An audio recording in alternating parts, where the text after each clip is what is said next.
and welcome back.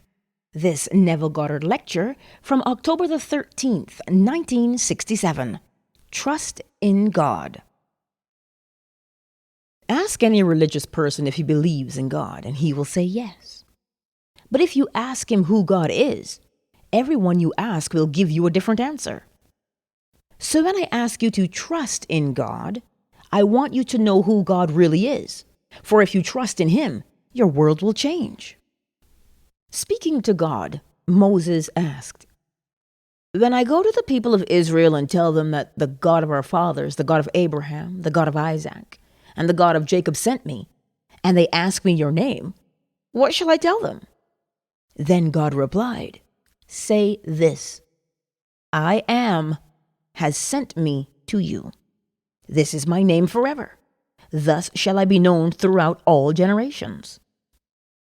Here we discover God's name to be I am, the same name you use when you identify yourself. Now I ask you, do you believe in that God? The word translated Lord in the statement, I am the Lord, is Yod-He-Vav-He, which means I am.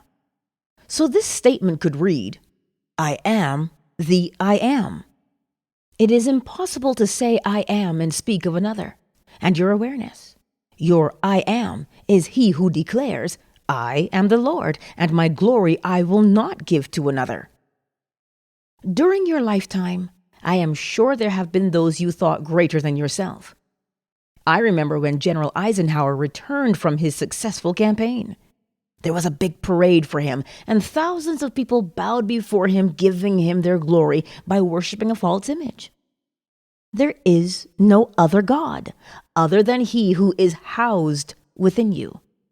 When you say, I am, you are speaking God's name, the God I ask you to trust, for there is no other.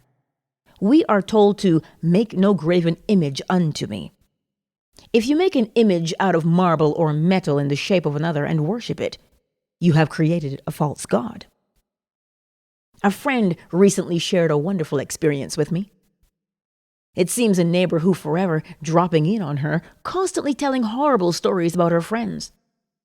She tried to tell the woman how to change things by using her imagination, but she would not listen. And although she imagined her as a fine, positive, happy person, she remained in her negative state. Realizing the lady was a character my friend had to overcome, she began to change her thoughts.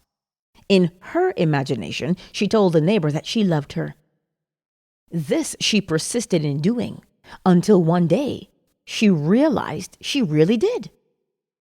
That night, she had this dream. She found herself sitting in the shade of a beautiful tree. A figure approached, looking like a goddess, in a long white gown with loose sleeves and a silver belt. Suddenly she realized it was her friend who came to say goodbye. They embraced, and she felt a surge of love for that woman like she had never known for anyone before. The next day, this lady came to her door and said, "I gave my notice this morning and have come to say goodbye." Then my friend added this thought, if I could fall as much in love with the being within me as I did with this lady, I would be completely transformed, which in turn would produce great changes in my outer world of effects. For now I know my friend's transformation took place within me. Scripture tells us to love God because he first loved us, and that we should imitate him as a dear child. How is this done? By falling in love. Whether your desire be for wealth, fame, health, or marriage, you must fall in love with the state.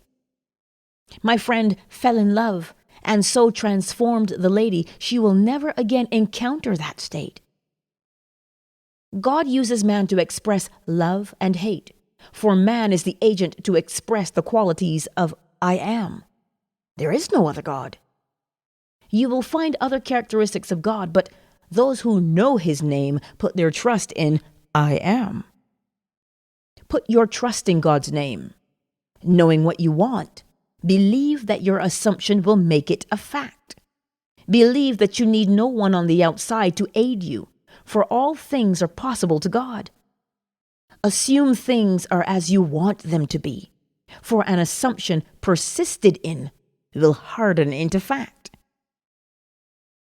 Another lady found herself in dream with her sister, mother, brother-in-law, and a man she knew to be her first husband. Having agreed to cross the desert on foot and return, they began the journey, as the sun blistered her body and the sand burned her feet. At one point she fell, struck her head on a rock, and knew excruciating pain. But at the journey's end, she found her father. Then she returned to the group, and they began their journey home. Again, they encountered everything they had experienced before. But this time, she fell madly in love with her first husband. As her love for him grew, he became younger and younger, and by the time they returned, he was a youth. She was told that the entire trip took 4 days, 2 days to go and 2 days to return. As she contemplated this period of time, she saw her husband stretched out on the top of a hill. Filled with a great love for him, she was about to throw herself upon his body when she awoke. This experience is 100% scripture. In Genesis, it is said that as the sun was going down, a deep sleep fell upon Abram, and lo, a dread and great darkness fell upon him. Then the Lord said to Abram, "Know of a surety that your descendants will be sojourners in a land that is not theirs. They will be slaves there and oppressed for 400 years. Afterwards, they shall come out with great possessions." Genesis 15. In biblical language, the number is important, not years or days. Every letter of the Hebrew tongue has a numerical and a symbolical value. 400 has the numerical value of the last letter, Taf, whose symbol is a cross, the cross of man. In her vision, it took 2 days to enter and 2 to return, making a total of 4. The number 2 is opposition or division. The journey was that of oppression, fear, and hardship. But in the end, she found her first love, who guided and helped her return. Isaiah tells you, "Your Maker is your husband, the Lord of hosts is his name. He has called you like a wife forsaken and grieved in spirit, and will love you with everlasting love." Isaiah 54. In spite of everything you do, have done, or will do, God will forgive you, for you are his emanation, his wife till the sleep of death is past. Regardless of the garment you wear, be it male or female, you are God's wife in this world. In symbolism, however, God's wife appears in the form of a female. Blake tells us that he is God only, and she is God in you. As you journey, you are God's emanation. But when the journey comes to its end, you will know only God as your maker, your husband, for you will inherit God. You will no longer be two, but you will become one being as you inherit yourself. Remember, you have only one lover, only one husband.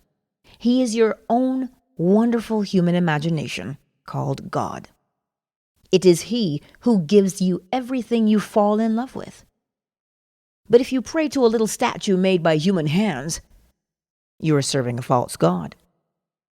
One day you will know that this world, which seems so real, is a dream. That you were never a rich, poor, white, or black man, as these were only states you dreamed when you entered the state called Abram to become Abraham, the father of multitudes.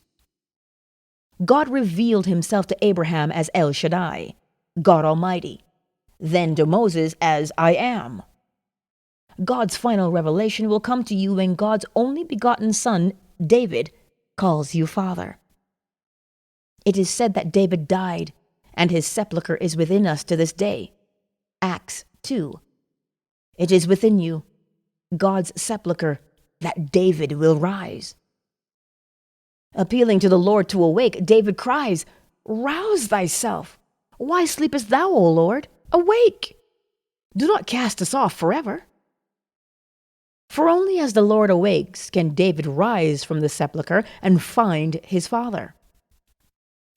Having been promised that his soul would not be left in hell, David awakes, and as he calls you Father, your soul is released from hell. Asleep to your true identity, you are dreaming the horrors of life for a divine purpose. Only through many tribulations will you enter the kingdom of heaven. Acts 14. Do not be concerned with the horrors of the world. Simply remember that all is ordered and correct. Instead, fall in love with the I am within you and change your world. God made it as it is now, and He can change it. For your husband is a creator. Everything in your world can be traced back to your own wonderful human imagination, who is God.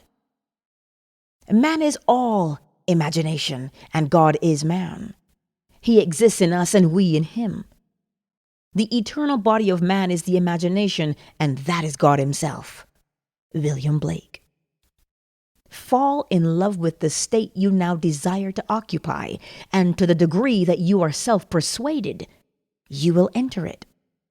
Don't believe in anyone outside of your own wonderful human imagination. Every coin is inscribed with the statement, "In God we trust." Yet, I wonder how many trust in God and not the coin. If you really believe in God, you can be penniless, yet walk in the assumption of wealth and be wealthy. Learn to trust your own wonderful human imagination, for He is the only God. Do that, and you will never go wrong. Now, let us go into the silence. Remember to like, share, and subscribe to this channel. We're all on this journey together, so we may as well get to know each other better. Much love.